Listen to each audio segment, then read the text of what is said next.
আমরা যে পপুলার প্রোগ্রামগুলোর ব্যাপারে জানি এগুলোর মধ্যে most of the programming language হচ্ছে অবজেক্ট ওরিয়েন্টেড। যেমন Java script. Object oriented programming না শিখলে এই জাভা স্ক্রিপ্ট এই টাইপের যে প্রোগ্রামিং ল্যাঙ্গুয়েজগুলো আছে এগুলো দিয়ে সুন্দর সুন্দর প্রজেক্ট করা সম্ভব না। তো আজকের টপিকটা হচ্ছে অবজেক্ট ওরিয়েন্টেড প্রোগ্রামিং নিয়ে। এই ক্লাসে আমরা জানবো what is object oriented programming, how does it work, এটা কেন ইম্পর্টেন্ট, কেন আমাদের জন্য নেসেসারি, কেন প্রোগ্রামারদের জন্য নেসেসারি, আর কোন কোন ল্যাঙ্গুয়েজগুলো অবজেক্ট ওরিয়েন্টেড সে ব্যাপারে জানবো। ক্লাসটা বোর্ডে করাবো তার আগে কয়েকটা সিম্পল জিনিস ক্লিয়ার করি। সেটা হচ্ছে অবজেক্ট। অবজেক্টের বাংলা মিনিং কি? অবজেক্ট মানে হচ্ছে বস্তু, আর ওরিয়েন্টেড ওরিয়েন্টেড মানে হচ্ছে ভিত্তিক। তো সর্বোপরি অবজেক্ট ওরিয়েন্টেড মানে আসলে হচ্ছে বস্তু ভিত্তিক। ওকে, তো বস্তু যদি প্রোগ্রামিংয়ের বাইরে আসে, আমাদের চারপাশে তো অনেক বস্তুই আছে, তাই না? এগুলো কি অবজেক্ট ওরিয়েন্টেড? হ্যাঁ, এই জিনিসগুলো থেকে অবজেক্ট ওরিয়েন্টেড কনসেপ্টটা খুব ভালোভাবে বোঝা যায়। খুবই শর্টকাটে ক্লাসটা কমপ্লিট করার চেষ্টা করবো, যত বেশি শর্ট করা যায়। তো আমরা অবজেক্টের মানে জানছিলাম হচ্ছে বস্তু। বস্তুর উদাহরণ হিসেবে আমরা কি নিতে পারি? এনিথিং। আমাদের পরিবেশে বস্তুর অভাব নেই। তো আমরা একটা উদাহরণ হিসেবে নিলাম হচ্ছে বই, বুক।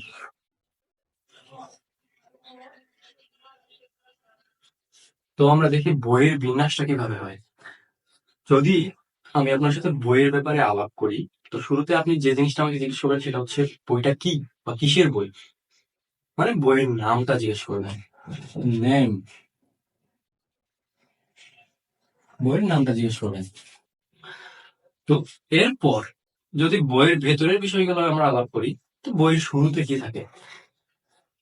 শুরুতে থাকে হচ্ছে সূচিপত্র, কন্টেন্ট গুলো কি কি থাকে সেইগুলোর ব্যাপারে আলাপ করা থাকে। এরপর বইয়ের ভেতরের যে মেইন পার্ট সেইগুলো অধ্যায় ভিত্তিক ধাপে ধাপে ধাপে ধাপে বর্ণনা করা থাকে। তো এটা হচ্ছে একটা বইয়ের ওরিয়েন্টেশন। এই নেম, ক্লাস, মেথড এইগুলো প্রোগ্রামিং এর সাথে কিভাবে রিলেটেড এই বিষয়টা এখন দেখি। আমি হচ্ছে একটা অ্যাপ্লিকেশন বানাবো যেটার মাধ্যমে কেউ ফুড অর্ডার দিতে পারে। শুরুতে আমার কি করতে হবে? এই অ্যাপ্লিকেশনটার একটা নাম দিতে হবে, তাই তো? তো আমি আমার অ্যাপ্লিকেশনের জন্য নাম সিলেক্ট করছি ফুড ঠান্ডা। ফুড ঠান্ডা হচ্ছে আমার অ্যাপ্লিকেশনের নাম। এরপর যেটা করতে হবে, আমার ওয়েব পেজটার ভিতরে, সরি অ্যাপ্লিকেশন পেজটার ভিতরে যে যে জিনিসগুলো এড করতে হবে, যেমন দেখুন আমি এখানে এড করেছি অর্ডার নাও। এটাতে ক্লিক করলে মানুষ অর্ডার করতে পারবে। এরপর আমি এখানে এড করেছি হচ্ছে গেট আপ টু 100% ডিসকাউন্ট। 100% ডিসকাউন্টের উপরে তো পাওয়া সম্ভব না, আচ্ছা দিলাম আমি।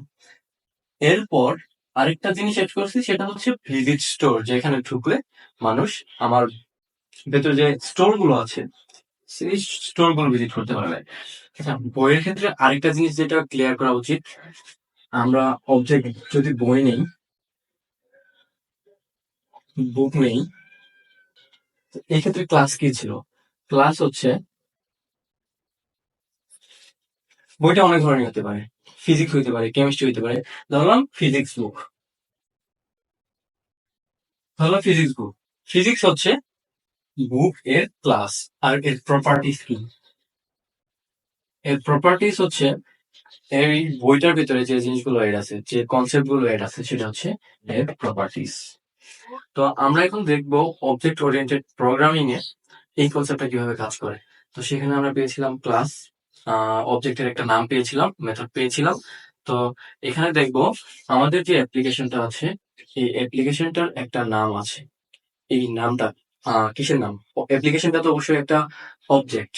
অ্যাপ্লিকেশনটাকেই তো আমরা বস্তু হিসেবে ধরবো। আমরা পরিবেশে যদি বস্তু ধরি, আমরা প্রোগ্রামিং এর ক্ষেত্রে সেই অ্যাপ্লিকেশনটাকে ধরবো, যেটা আমরা তৈরি করবো। এটাই আমাদের জন্য একটা বস্তু। সো আমরা অবজেক্ট পাচ্ছি। অবজেক্ট, আমাদের অবজেক্ট হচ্ছে ফুড ঠান্ডা। ফুড ঠান্ডা, এখানে আছে হচ্ছে অর্ডার নাও। এই অর্ডার নাও এর মাধ্যমে আমরা কোনো একটা ফুড এখান থেকে অর্ডার করতে পারবো। তো মাধ্যম মানে তো মেথড। এটা, এই অর্ডার নাও এক ধরনের মেথড।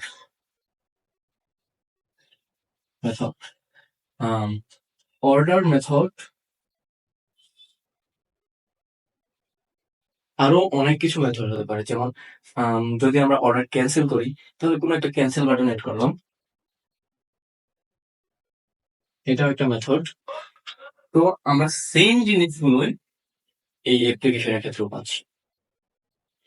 তো আমরা মেথড বুঝলাম, অবজেক্ট বুঝলাম, আর এর প্রপার্টিজ গুলো হলো এই অ্যাপ্লিকেশনের যে যে জিনিসগুলো আমরা অ্যাড করব সেগুলো হচ্ছে এর প্রপার্টিজ। তারপর তাহলে আমরা ক্লাসটা অবশ্যই বুঝবো। এখানে বইয়ের ক্ষেত্রে ক্লাস ছিল কি, এগুলো ফিজিক্স হতে পারে, কেমিস্ট্রি হতে পারে, এগুলো হচ্ছে ক্লাস। আর আমাদের এই অ্যাপ্লিকেশনটা ক্লাস কি হবে, এটা হচ্ছে ফুড অর্ডার করার জন্য একটা ওয়েবসাইট বা অ্যাপ্লিকেশন। তো আমরা ক্লাস এটা লিখতে পারি ফুড অর্ডার, ফুড অর্ডার, এটা ক্লাস হইতে পারে ফুড অর্ডার। তো এই ছিল আমাদের অবজেক্ট ওরিয়েন্টেড প্রোগ্রামিং এর শর্টকাট একটা ক্লাস।